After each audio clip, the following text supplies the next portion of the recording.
देशवासियों, आज देश की अनमोल तिथि है।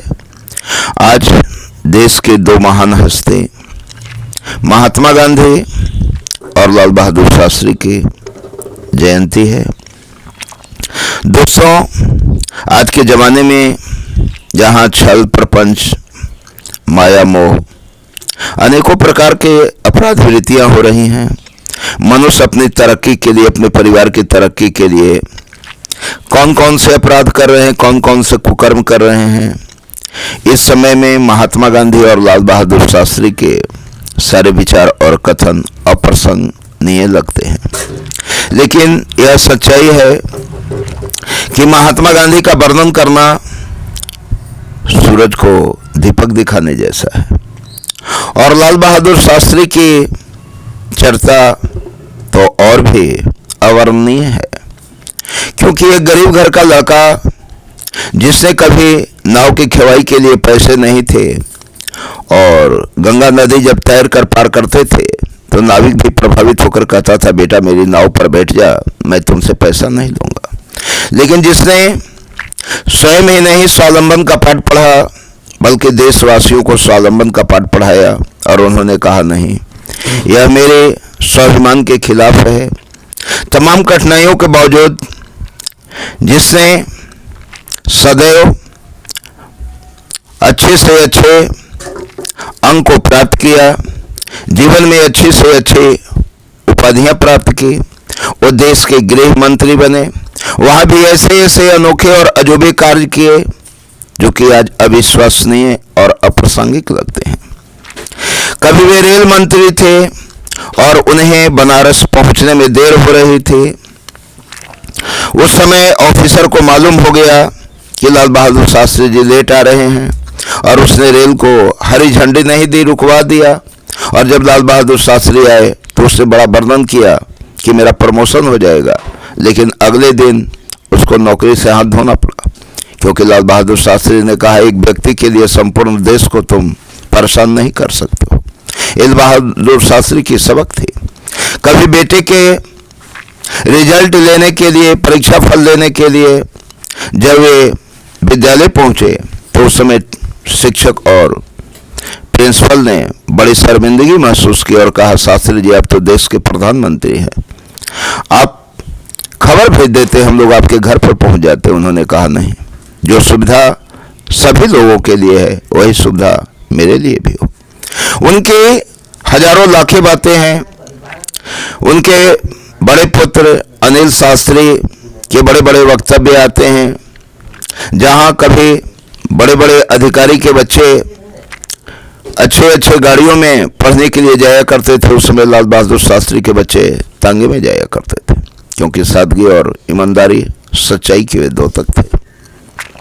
बड़े अन्याय विनय करने के बाद अपनी पत्नी ललिता देवी के कहने पर उन्होंने लोन पर एक गाड़ी खरीदी थी, और उस गाड़ी का एक बार अनावश्यक प्रयोग उनके बड़े पुत्र ने कर दिया था, और अगले दिन उन्होंने अपने पेमेंट में से उस गाड़ी का किराया चुकाया था। जहां आज एक मुखिया, एक विधायक भी जब बन जाते हैं तो वे अपने आप को सर्वे सर्वा समझते हैं, वही लाल बहादुर शास्त्री का दरवाज़ा, उनका दिल सदैव सभी के लिए खुला रहता था।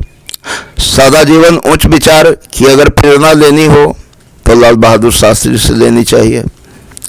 कभी देश की सेवा करने वाले के लिए लाला लाजपत राय ने कुछ पेंशन की योजना बनाई थी, जहां 50 रुपये इनके परिवार को भी दिया जाता था। एक बार जेल से शास्त्री जी ने अपनी पत्नी को लिखा, 50 रुपया क्या तुम्हें प्रति माह मिल जाते हैं, और उससे तुम्हारा खर्च खुशी खुशी चल जाता है।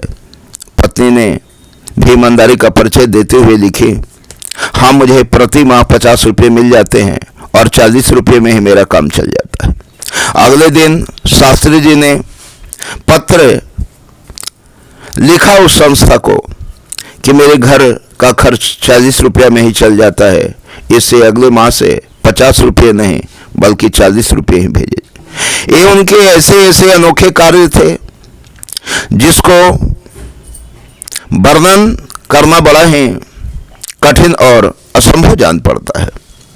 दोस्तों, लेकिन लाल बहादुर शास्त्री जितने सादा और कोमल थे, कुशाग्र बुद्धि भी उनकी उतनी ही तीक्ष्ण थी।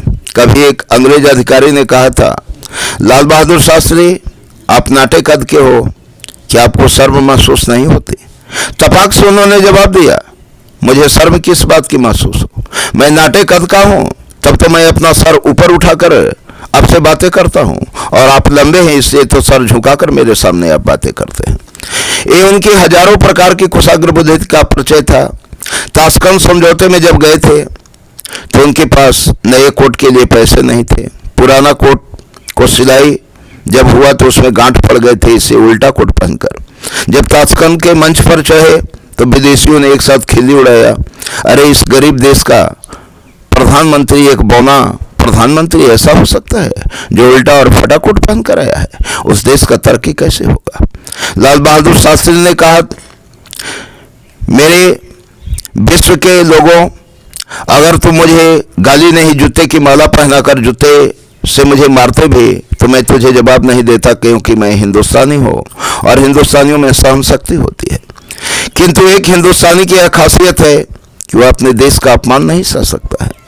मैं एक भारतीय हूँ और भारत माँ का अपमान मैं हरगिज नहीं बर्दाश्त कर सकता, इससे मुझे अपना परिचय देना पड़ रहा है। जितना तुम मुझे छोटा समझ रहे हो उतना मैं छोटा और खोटा नहीं हूँ। सतसैया के दोहरे और नावक के तीर देखन में छोटा लगे, घाव करे गंभीर, घाव करे गंभीर। अगर लाल बहादुर शास्त्री जिंदा रह गया तो 5 साल के अंदर में भारत को विश्व गुरु बनाकर रखेगा, और यही कारण था कि उन्हें साजिश के तहत भोजन में पॉइजन देकर, जहर देकर मार दिया गया, जिसकी क्षति आज अपूर्णीय है। जय हिंद दोस्तों।